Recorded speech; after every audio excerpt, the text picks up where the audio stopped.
புகைப்பிடிப்பது புற்றுநோயை உண்டாக்கும், உயிரைக் கொல்லும். மது அருந்துதல் உடல் நலத்திற்கு தீங்கு விளைவிக்கும். பாதுகாப்பாக இருப்பீர், மது அருந்திவிட்டு வாகனம் ஓட்டாதீர்.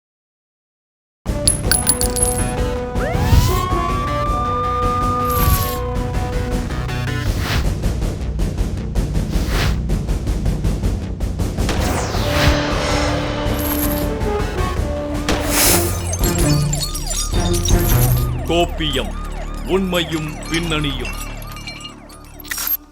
தமிழ்நாட்டில் இன்னைக்கு அதிகரித்து வரக்கூடிய கஞ்சா ஊடுருவலால் பாதுகாப்பை தீவிரப்படுத்துகிறாங்க. இந்த நிலைமையில அதை பயன்படுத்தி ஒரு போலி பத்திரிகை நிருபர் என்ன பண்ணுறார் அப்படின்னா, பழிவாங்கக்கூடிய நோக்கத்தில் திண்டிவனத்தில் கொடுத்த பணத்தை திருப்பி கேட்ட ஒரு நபருடைய வீட்டில் கஞ்சா பொட்டலங்களை வீசிட்டு அந்த நபர் கஞ்சா விற்பனை பண்ணுறார் அப்படின்னு போலீஸுக்கு தகவல் சொல்றார். கடைசியில் அவரே சிக்கி அதிர்ச்சிகரமான சம்பவத்தை பற்றி இப்போ பார்க்கலாம்.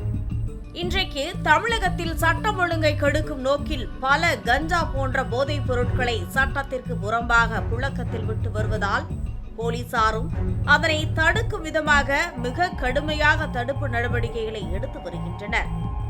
இந்த நிலையில்தான் கடந்த 4 நாட்களுக்கு முன்பு விழுப்புரம் மாவட்டம் திண்டிவனம் காவல் நிலையத்திற்கு உட்பட்ட திண்டிவனம் கருணாவூர்பேட்டை பகுதியில் ஜான் மற்றும் அவரது மனைவி சந்திரிகா ஆகியோர் அவர்களது வீட்டில் கஞ்சா விற்பனை செய்து வருவதாக திண்டிவனம் காவல்துறைக்கு ஒரு ரகசிய தொலைபேசி அழைப்பு வந்துள்ளது.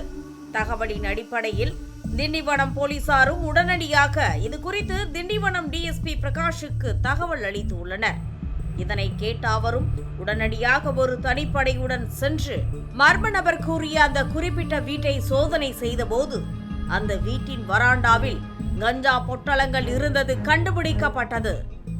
இதனைத் தொடர்ந்து வீட்டின் உரிமையாளரிடம் விசாரித்த போது அதிர்ச்சியடைந்த அவர்கள் இது குறித்து தங்களுக்கு எதுவும் தெரியாது என்று கூறியுள்ளனர். ஆகவே போலீசாரும் அவர்கள் கூறுவதில் உண்மை இருப்பதை உணர்ந்து அந்த பகுதியில் இருந்த சிசிடிவி காட்சிகளை கைப்பற்றி ஆய்வு செய்த போது ஆட்டோவில் வந்த ஒரு நபர் ஏதோ ஒரு பொட்டலத்தை அந்த வீட்டின் உள்ளே வீசிவிட்டு செல்லும் காட்சி பதிவாகி இருந்ததை கண்டு அதிர்ந்து போயுள்ளனர். அதனைத் தொடர்ந்து போலீசாருக்கு தகவல் தெரிவித்த நபரின் தொலைபேசியை தொடர்பு கொண்டும் ஆட்டோ பதிவு எண்ணை வைத்து விசாரித்த போது அந்த தொலைபேசி எண் சென்னையை சேர்ந்த நாகராஜன் என்பது தெரிய வந்தது. இதனைத் தொடர்ந்து சென்னைக்கு வந்து நாகராஜை போலீசார் கைது செய்த போது அவர்தான் பத்திரிகை நிருபர் என்று கூறி அடையாள அட்டையை காண்பித்துள்ளார். பின்னர் போலீசார் அதனை சோதனை செய்தபோதுதான் அது போலி பத்திரிகை அடையாள அட்டை என்பது தெரிய வந்தது. அதனைத் தொடர்ந்து நாகராஜை கைது செய்த போலீசார் அவரிடம் நடத்திய விசாரணையில்தான் பல திடுக்கிடும் தகவல்கள் வெளிவந்தன.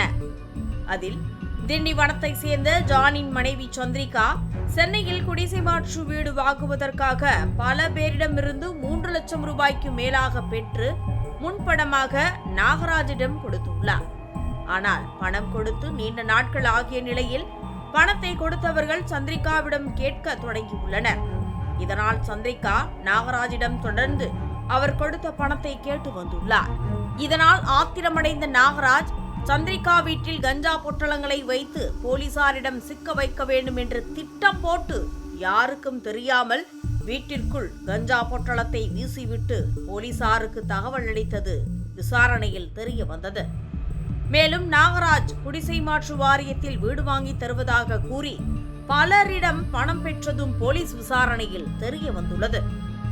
இதனைத் தொடர்ந்து அந்த சிசிடிவி காட்சியானது சமூக வலைதளங்களில் வைரலாக பரவி வந்த நிலையில் திண்டிவனம் போலீசார் வழக்கு பதிவு செய்து முக்கிய குற்றவாளியான சென்னையை சேர்ந்த போலி நிருபர் நாகராஜ் மற்றும் அவரது நண்பர்களான சென்னையை சேர்ந்த கார்த்திக், ஜெகன் ஆகிய 3 பேரை கைது செய்து அவர்களிடம் இருந்த ஆட்டோ மற்றும் 250 கிராம் கஞ்சா பொட்டலங்களை பறிமுதல் செய்து நீதிமன்றத்தில் ஆஜர்படுத்தி போலீசார் சிறையில் அடைத்தனர். கஞ்சா புழக்கங்கிறது எல்லார்கிட்டையும் புழங்கிருக்குதுங்கிறது அவங்க பழி வாங்கிறதுக்காக கஞ்சாவை யார் மேலே ஒன்றாவும் வைக்கலாம் அப்படிங்கிறது, கொண்டு போய் வைக்கலாம் அப்படிங்கிறதுக்கு, இல்லை பயன்படுத்தலாம் அப்படிங்கிறதுக்கு தமிழ்நாட்டில் வந்துட்டு விதிவிலக்கே இல்லை. தமிழ்நாட்டில் கஞ்சா புழக்கம் அதிகமாக இருக்குங்கிறது இது ஒரு உதாரணம். நிருபர்கள், போலியான நிருபர்கள் எப்படி செயல்படுறாங்கிறதுக்கும் இந்த அளவுக்கு இருக்குதுங்கிறதுக்கு உண்டான ஒரு உதாரணம். ஒரு நிருபர்ன்ற ஒருத்தர் சொல்லும் போது அதிகாரிகள் என்ன பண்ணணும், அந்த நிருபர் உண்மையான நிருபர் தானா, அங்கீகாரம் பெற்றவர் தானா, அரசு அங்கீகாரம் அவருக்கு இருக்குதா, அவர் வச்சுக்கிற மீடியா ஒழுங்கான மீடியாவா, அது அந்த அந்த மீடியாவில் தான் வேலை பார்க்குறாரா, இதெல்லாம் ஒழுங்காக அவங்க ஆராய்ச்சி பண்ணுறது இல்லை. ஏதோ ஒரு ஆளுமைக்காக இல்லை அழுத்தத்திற்காக அவங்க என்ன பண்ணுறாங்கன்னா இந்த மாதிரி ஆட்களை வந்து என்கரேஜ் பண்ணுறதுனால இதனுடைய விளைவு என்னாச்சு, அப்பாவி ஒரு குடும்பம் வந்து பாதிக்கப்பட போயிருந்தது. போலீஸார் முறையான நடவடிக்கையும் முறையான சிசிடிவி இன்வெஸ்டிகேஷனும் பண்ணதுனால தான் அந்த தம்பதியை தப்பிச்சாங்க. அங்கே சிசிடிவியே இல்லைன்னு சொன்னால் அந்த தம்பதியோட நிலைமை என்ன இருக்கும், அவங்க ஏதோ கஞ்சா விற்ற மாதிரி போயிருக்கும். இல்லை இன்னொரு விஷயம் என்னன்னு சொன்னால் 250 கிராம் கஞ்சாவை நாங்கள் பிடிச்சோம் சார், அந்த ஆட்டோவை பிடிச்சோம் சார் அப்படிங்கிறாங்க. இப்போ இந்த அளவுக்கு புழக்கத்தில் கஞ்சாவை வச்சு பயன்படுத்தி சம்மந்தமே இல்லாதப்பட்டவர்களை வந்து பிடிச்சி அவங்கள வந்துட்டு பழி வாங்கிறது பயன்படுத்துகிற அளவுக்கு ஒரு இந்த பொருள் வந்து புழக்கத்தில் இருக்குது. இப்போ தமிழ்நாடு ஃபுல்லாக பாருங்கள், போலியான நிருபர்களினுடைய செயல்பாடுகள் காரணமாக தான் உண்மையான நிருபர்கள் தாக்கப்படுறாங்க. மணல் கண்டுபிடிக்க போன உண்மையான நிருபர் தாக்கப்பட்டு ஆளுங்கட்சி சட்டமன்ற உறுப்பினரால் தாக்கப்பட்டு மண்டை உடைஞ்சி ஹாஸ்பிட்டலில் போயிருக்கிற அளவுக்கு அவங்களுக்கு நடவடிக்கை இருக்குது. ஆனால் எந்தவித நடவடிக்கையும் இங்கே இல்லை.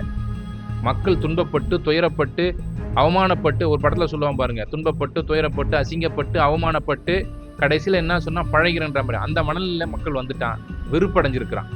அதனால் பொதுமக்களுடைய வேண்டுகோள் என்னென்னா, இனியாவது அரசியல்வாதிகள் பேச்சை கேட்காம அதிகாரிகள் முழு மூச்சோட செயல்பட்டு முழு மூச்சோட அவர்கள் அதிகாரத்தை பயன்படுத்தி இது போன்ற சட்டவிரோத நலனில் ஈடுபடுகின்ற நபர்களை கட்டுப்படுத்த வேண்டும். இன்னைக்கு ஒருத்தர் மேல ஒரு பொய் புகார் கொடுத்தா போதும், போலீஸும் அதனுடைய உண்மைத்தன்மை என்ன அப்படின்னு தெரியாம விசாரணை அப்படிங்கிற பேர்ல அடிச்சே கொலை செய்யக்கூடிய போக்கிற்கு மத்தியில திண்டிவனம் போலீசார், திண்டிவனம் டிஎஸ்பி பிரகாஷ் மற்றும் தனிப்பிரிவு காவலர்கள் ஒரு போலி நிருபர் கொடுத்த தகவல் உண்மையா இல்லையான்னு தீர ஆராய்ந்து உண்மையை கண்டுபிடிச்சு ஒரு அப்பாவி குடும்பம் வீண் பழிக்கு ஆளாக இருந்ததை தடுத்ததை பொதுமக்களும் சமூக ஆர்வலர்களும் இன்னைக்கு பெருசா பாராட்டிட்டு இருக்கிறாங்க.